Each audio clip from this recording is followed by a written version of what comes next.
Vortex here, and welcome to my review of the XENNS Mangird T2, or people just know them as like Mangird. This is one I was very looking forward to be honest, because I've got the T1, which I bought maybe 13 months, 14 months ago. I know it's just over a year, and I really like that pair, and obviously this is like an updated version. These are a hybrid that use, I think, a European dynamic driver and a mix of Sonian and Knowles BAs. So yeah, as usual, I like to get into my disclaimer, which is I like to thank Linsol for sending this sample out to me. So thank you very much. I was not paid to do this video, and all thoughts and opinions are my own. And yeah, let's just get into it. So straight into the back. Mangird T2, obviously frequency response is 28 to 36 kilohertz, which is like a lot. I think it's 110 decibels of sensitivity. Obviously I can't read Chinese, so I can't see what it is, but I guess the cable's 1.2 meters, which is 2-pin. Glad there's no MMCX, also to 0.78 2-pin, so you can always change your cable. And mine is the 4.4mm version. Obviously there's some information there. Again, this seems to be the same kind of package as the original. Well, the one I had, because the package changed, I think, a couple of times on the original Mangird Tea, like T1s. QC, which is good to see.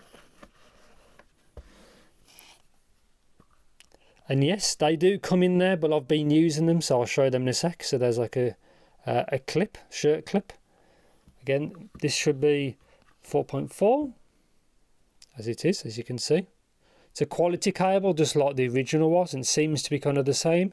Obviously, it's 2-pin, as you can see there. Oops. Chin slider there, if that matters. No coloration, but at least it's got the letters on there, which is cool. Let me just get the actual earphones.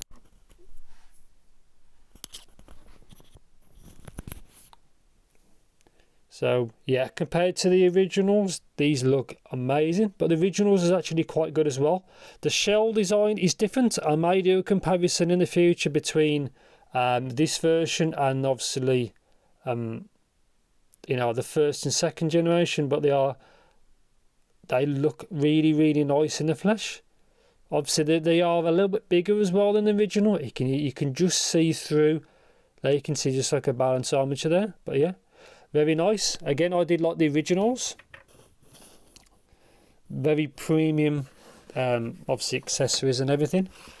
So here again, airplane adapter, very useful. Obviously adapter there, 6.3mm. Look at that in a bit. So foam tips, small, medium, no large foam tips, so bear in mind. Silicone tips there, and more silicone tips here. So just pick your poison really and see what suits you.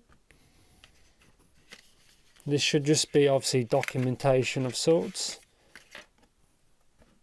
VIP. Number 5798, and bit of documentation, and that's it. So obviously I've been using these, and obviously I'll just get yeah, let's get straight into the review. So on to the review section of the XENNS Mangird T2, or just the Mangird Teas number 2, or Mark 2, what you want to call it.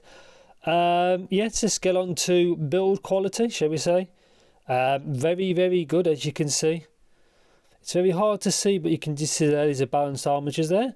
So they do use 6 BAs and 1 DD.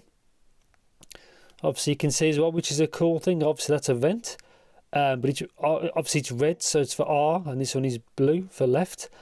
I like that. It's very subtle, but it's very easy just to quickly glance. But yeah, build quality is very good. These are kind of big, but I'll go into comfort in a bit. Yeah, I'm very happy. Recessed 2-pin, which I think is the best. And very good, as you can see. Obviously ignore my fingerprints. They look awesome in the flesh.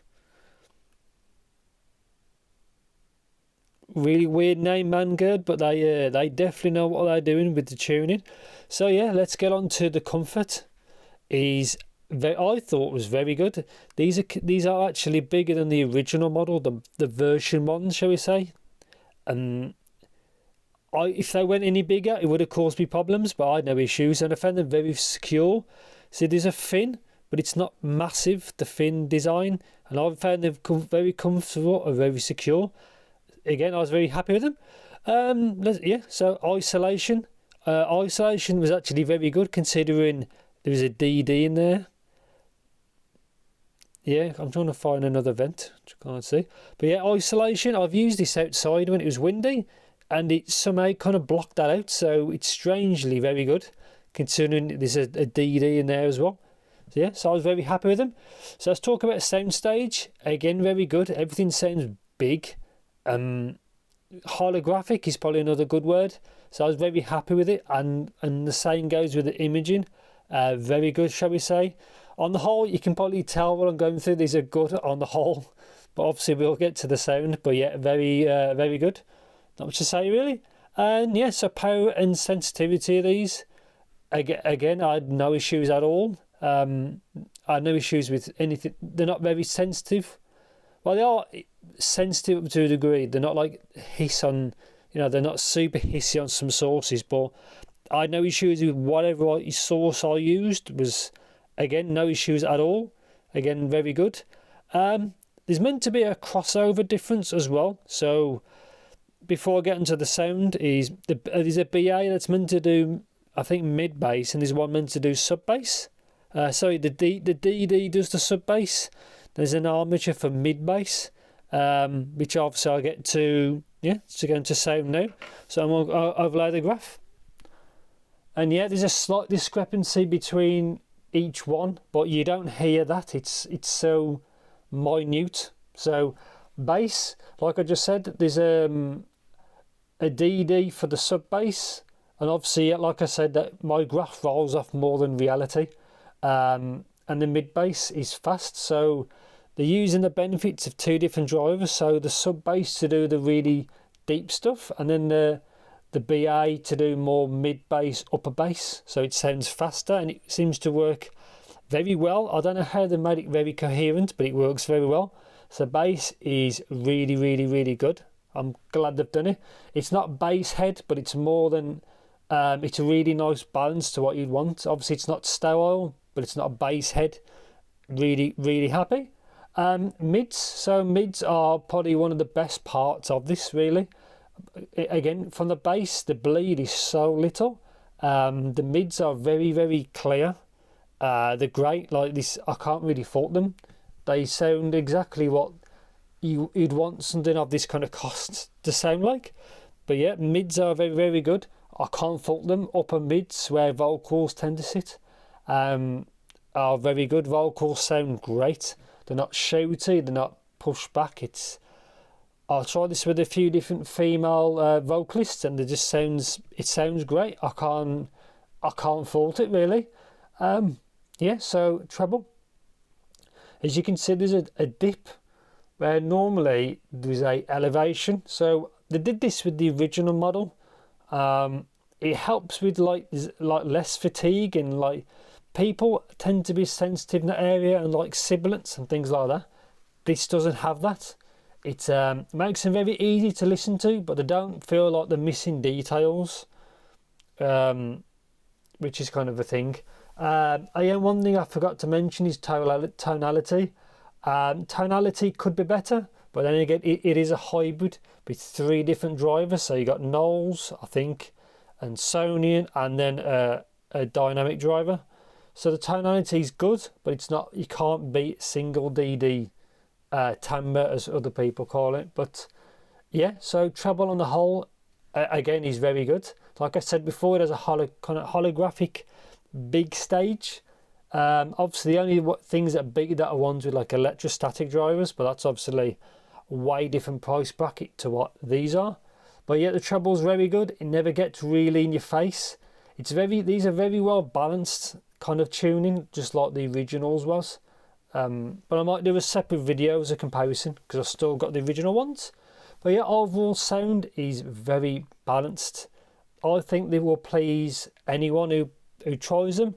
Obviously they're not cheap. They're what, I think they're around $350 at the moment, and then $50 more than the original, so you have to bear that in mind. But yeah, the treble's very good. Instrument separation, very good. Our instruments sound is very good. You can see rolls off a bit after like the 8K, but obviously the 8K is the coupler peak. But the treble is very good. Obviously, the only thing it doesn't have is obviously massive treble extension, but I think that's what the electrostatics are there for. But I'm very, very happy with the treble. Yeah, I don't want to keep waffling on. So my conclusion is: do I recommend these? Yes. Are they expensive? Yes. These are $50 more than the original, the Mark 1, shall we say, Mangird Teas, which again are very good as well. These are probably my favourite in the mid-level that I've tried, and I've tried quite a few now. I prefer these over my planar models, which is quite a thing, because these out of the box probably suit me better. Some of the planar ones can be a little bit spicy in the treble, and these aren't. But yeah, I think these are good. They cover everything very well. These hardly any flaws, which could be treble extension is one. The shape may bother some, but I have no issues with it. And possibly the price. Obviously these aren't cheap, but you're getting a quality product which seems to have had a lot of R&D, as in research and development. But yeah, these are the good set. Like I probably sound like a shill, but they're good, just like the originals was. It's a fine tuning, and I think it's an improvement. But I may do a separate video comparing this with the original, because obviously they're still very good.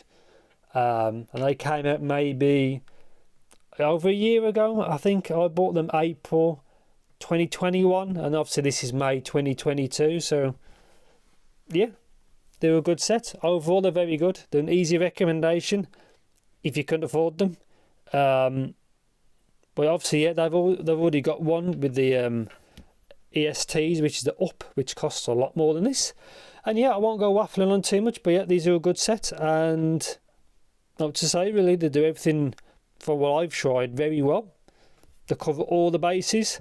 I like how they did that dip instead of an elevation in the 5K. Makes it easier to listen to for longer periods, and you're not really missing any details from what I could tell. And that's pretty much it. So yeah, thanks for watching. Double thumbs up and take care.